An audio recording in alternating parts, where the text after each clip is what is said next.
Assalamualaikum warahmatullahi wabarakatuh. Halo anak-anakku, siswa-siswi SMP Islam Alisan. Jumpa lagi bersama Ibu dalam pelajaran Bahasa Indonesia. Sebelum kita memulai pembelajaran hari ini, ada baiknya kita berdoa terlebih dahulu agar dimudahkan oleh Allah Subhanahu wa taala. Berdoa dimulai. Bismillahirrahmanirrahim. Rabbil zidni ilman warzuqni fahma. Amin. Baik, untuk materi hari ini kita masuk ke dalam materi teks deskripsi bab 1 semester 1 kelas 7.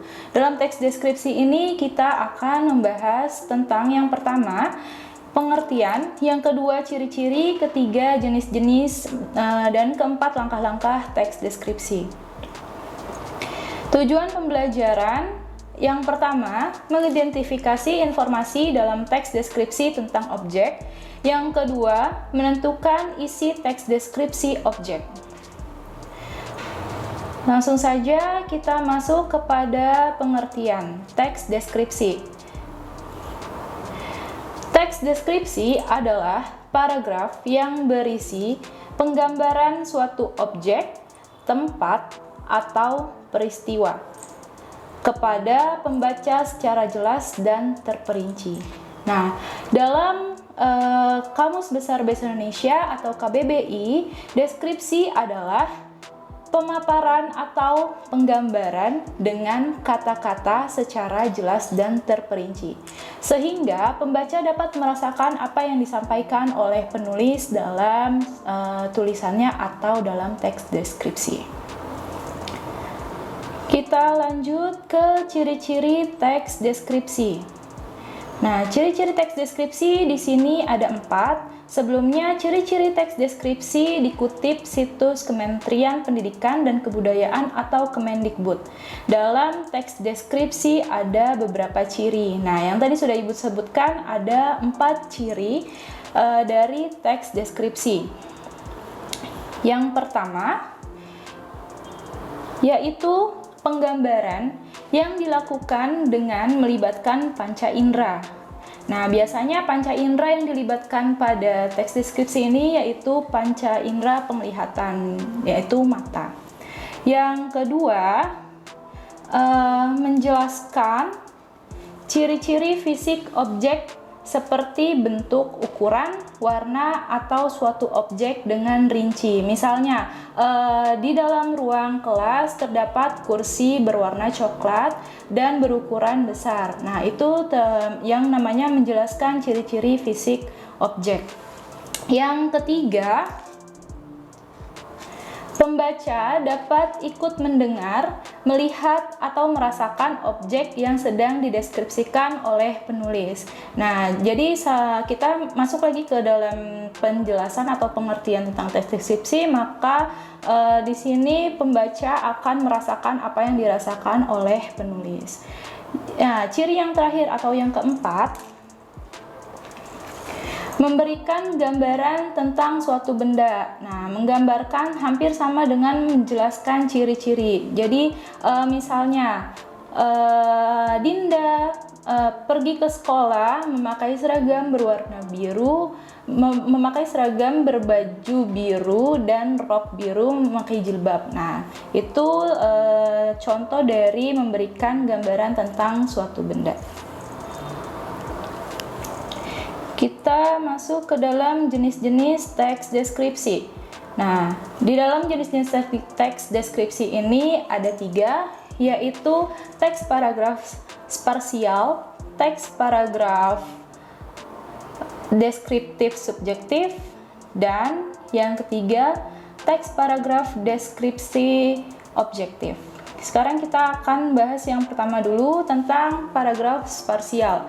Nah, teks paragraf sparsial penggambarannya hanya berupa tempat, benda, atau ruang.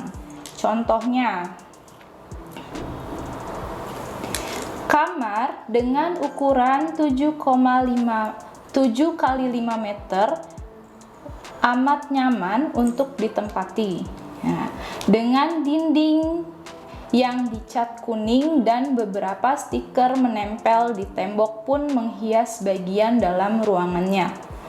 Sofa Sofa merah marun ada di ujung ruang, ditambah lampu hias pada kedua sisinya. Nah, itu merupakan contoh dari paragraf sparsial ya. Kita lanjut ke dalam jenis teks deskripsi subjektif. Nah, pengertiannya, teks deskripsi subjektif menggambarkan mengenai objeknya menurut kesan yang dimiliki penulis. Nah, contohnya yaitu Ibu Rina adalah tetangga sebelah rumahku. Ketika berpergian, biasanya Ibu Rina memakai kacamata dan rambut digerai. Meski sudah memiliki 2 anak, tapi Ibu Rina masih tetap cantik dan awet muda. Nah, itu adalah contoh dari deskripsi subjektif. Kita langsung masuk ke deskripsi yang ketiga, yaitu teks paragraf deskripsi objektif menjelaskan gambaran pada sesuatu dengan apa adanya dan objektif. Tidak ada opini di paragraf ini. Nah, contohnya Candi Borobudur. Nah, Candi Borobudur adalah salah satu candi tertua yang ada di Indonesia. Lokasinya berada di Kabupaten Magelang, Provinsi Jawa Tengah. Candi ini adalah situs purbakala yang merupakan peninggalan kerajaan Buddha. Nah, itu adalah contoh dari deskripsi objektif. Nah, dari jenis-jenis teks deskripsi ini kita sudah terlihat ya bahwa penulis akan membuat pembaca merasakan apa yang mereka rasakan dengan sejelas-jelasnya. Nah, seperti itu. Kita lanjut ke langkah-langkah membuat teks deskripsi. Langkah-langkah teks deskripsi yang pertama, menentukan tema atau topik yang akan dijadikan objek. Nah, yang kedua, menentukan tujuan dan memperdalam terhadap objek yang akan dideskripsikan. Yang ketiga, mengumpulkan data-data dan melakukan pengamatan langsung tentang objek yang akan dibahas. Nah, yang keempat, setelah data-data terkumpul, susunlah data tersebut menjadi kerangka karangan. Yang kelima, uraikan kerangka karangan menjadi teks deskripsi yang disesuaikan dengan topik. Jadi, dalam teks deskripsi hari ini tentang ciri-ciri, jenis-jenis, dan langkah-langkah dapat disimpulkan, teks deskripsi adalah bagian di mana penulis akan menyimpulkan terhadap suatu objek yang sudah diceritakan. Biasanya, penulis juga akan memberikan kesan terhadap objek tersebut. Baik, demikian pembelajaran Bahasa Indonesia hari ini. Ibu akan selalu mengingatkan kalian untuk selalu patuh terhadap protokol kesehatan, yaitu 5M. Yang pertama, mencuci tangan. Kedua, memakai masker. Ketiga, menjaga jarak. Keempat, mengurangi mobilitas. Dan kelima, menjauhi kerumunan.